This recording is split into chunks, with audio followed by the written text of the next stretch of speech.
Today is a cold.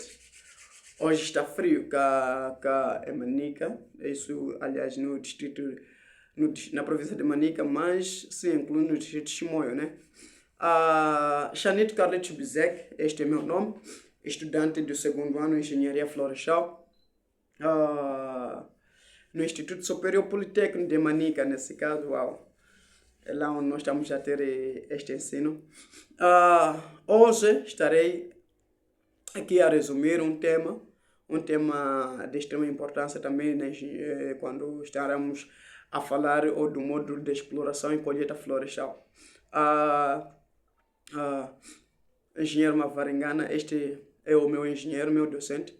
Aliás, ele não gosta de ser chamado de docente, né? É meu engenheiro que está lá a nos auxiliar, a nos monitorar no módulo de exploração e colheita florestal. Então, hoje estarei a falar sobre corte florestal. Nós, quando olhamos pela exploração e colheita florestal, o que devemos ter em conta, nós como engenheiros florestais ou como futuros engenheiros florestais, temos que ter em conta ou temos que levar em consideração este corte florestal. Dizer que o corte florestal, nós temos que ver ou temos que afirmar que é a primeira fase da colheita ou da exploração, seja exploração ou colheita, qualquer termo que podemos usar, mas o corte florestal é a primeira fase da colheita florestal. Então, isto implica que o corte florestal, o que seria? Porque se ela é a primeira fase, então o que seria o corte florestal? O corte florestal é conjunto de etapas ou conjunto de atividades que vão ser realizadas do modo para podermos fazermos derrubada ou abate do indivíduo num determinado povoamento ou numa determinada parcela ou numa determinada área. Então, isto que é o corte florestal? Corte florestal é conjunto de atividades, conjunto de trabalhos executados, realizados para podermos, do modo a fazermos o nosso abate. Então, esta é a primeira fase da colheita florestal. Mas, quando estamos no corte florestal, nós temos que olhar pelos fatores, os principais fatores que, de uma maneira, poderão influenciar. Existem vários, mas estarei a mencionar alguns, né? Existem vários. Então, os principais fatores que nós temos que levar em consideração, que deve-se levar em consideração no corte florestal, primeiro é a altura do tórax. Depois, a direção da queda da própria árvore. Depois da direção da própria árvore, nós temos que olhar pela disposição do desgalho. Aonde? No terreno. A disposição do desgalho no terreno, entre aspas, e, no fim, o arranjo. Também nós temos que olhar. São lá os principais fatores que devemos levar em consideração aonde? No corte florestal. E, além desses fatores, nós temos também o que nós chamamos de etapas, né? O que nós chamamos de etapas. As etapas do corte florestal. Como todo trabalho sempre exige a primeira, a segunda, a terceira fase, ou é que na escola, a escola. Para a gente estarmos na segunda classe, temos que passar da primeira, a terceira, a quarta, até lá, então.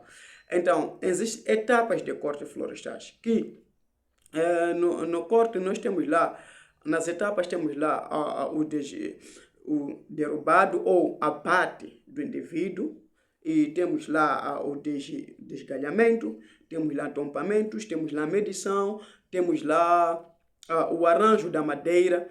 Então, essas consistem em ser etapas do quê? Etapas do corte florestal. Sabemos que no abate ou no abate seria a seleção das madeiras ou seleção das árvores, das espécies a qual nós queremos o quê? Queremos retirar dentro de um povoamento. E o desgalhamento seria o quê? Consiste em o quê? Fazermos, depois de a gente abatermos o indivíduo, depois de a gente fazermos aquele método de abate, nós temos que fazer o desgalhamento. O desgalhamento seria a remoção ou removermos os galhos que estarão fixos dentro de onde? Que estarão fixos ao longo do fuste. E temos a medição. Nós, geralmente, nós fizemos a medição para podermos medirmos a altura, seja lá, a altura do próprio tórax, né? Depois de a gente abatermos. E temos lá o arranjo. Também, não me esquecer aqui de falar sobre sistemas de corte. Uau! É algo que nós temos que ter em consideração, ou é algo que nós devemos levar em consideração, os sistemas de corte. Mas nós, no sistema de corte, nós estaremos a diferenciar sobre as florestas plantadas e as florestas tropicais, ou florestas nativas, nesse caso. Nas florestas plantadas, nós temos lá dois tipos de sistemas que poderemos usar, que temos o sistema de corte individual, temos lá sistema de corte individual e temos sistema de corte em equipe. Então, a diferença entre sistema de corte individual e sistema de corte em equipe é que sistema de corte individual, o operador ele vai executar o trabalho de uma forma individual, ou estará ele sozinho a fazer toda a atividade, a realizar toda a atividade lá. Isso eu me refiro no corte, desgalhamento e abate. Então, o operador estará lá de uma forma sozinha. E quanto que no sistema de corte em equipe, consiste o quê? Consiste em um grupo de indivíduos, um grupo de pessoas que estarão lá dentro das florestas para poderem executar essas atividades de uma forma em equipe. Então, alguns estarão lá para fazer abate da mesma, alguns estarão lá para fazer desgalhamento, alguns estarão lá para poder fazer o arranjo da madeira, entre outras.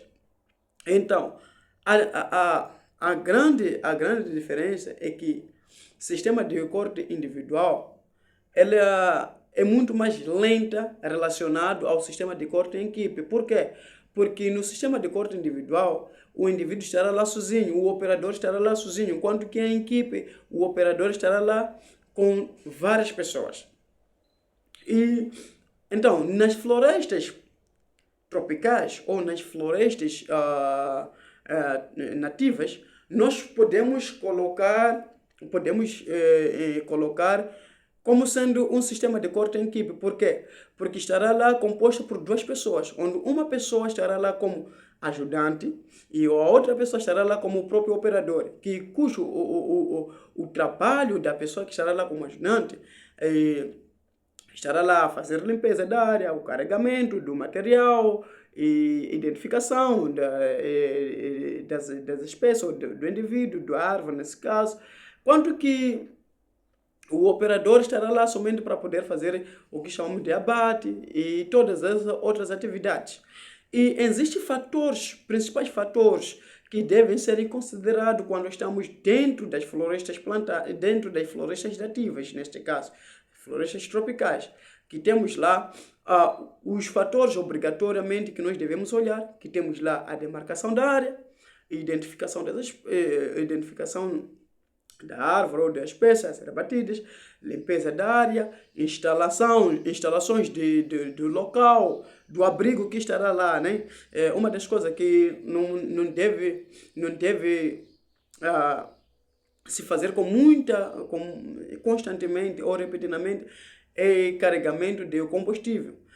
É por isso que dizem que quando a motosserra não tiver já o combustível, é necessário que o próprio ajudante leve a própria motosserra para o local de instalação, onde eles instalaram, para poder fazer aquele todo o procedimento, de modo que o combustível não possa se dispersar, porque pode até provocar outros danos, outros prejuízos. Então, estamos perante o sistema de corte para as florestas tropicais ou as florestas nativas. E temos também o método de corte. Temos ali o método mecanizado, aliás, manual, mecanizado e semi-mecanizado.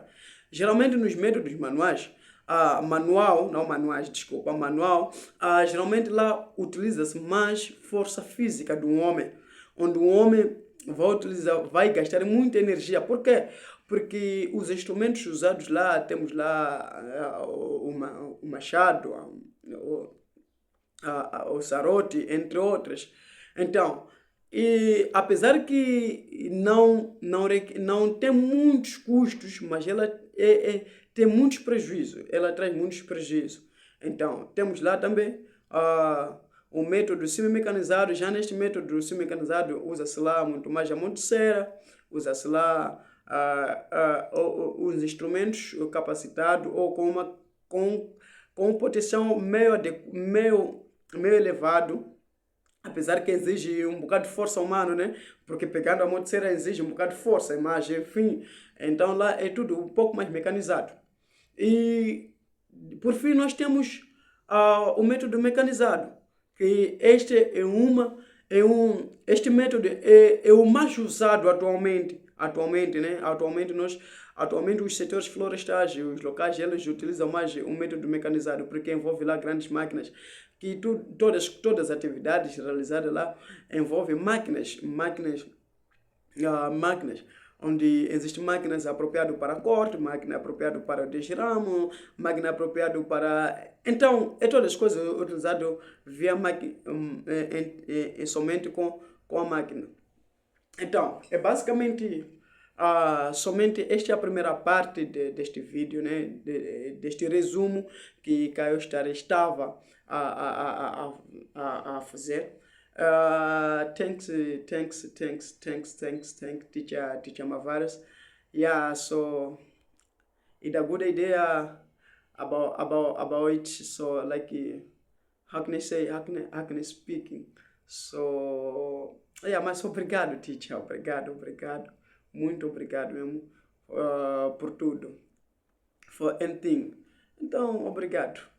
Today is a call, teacher Mavaras.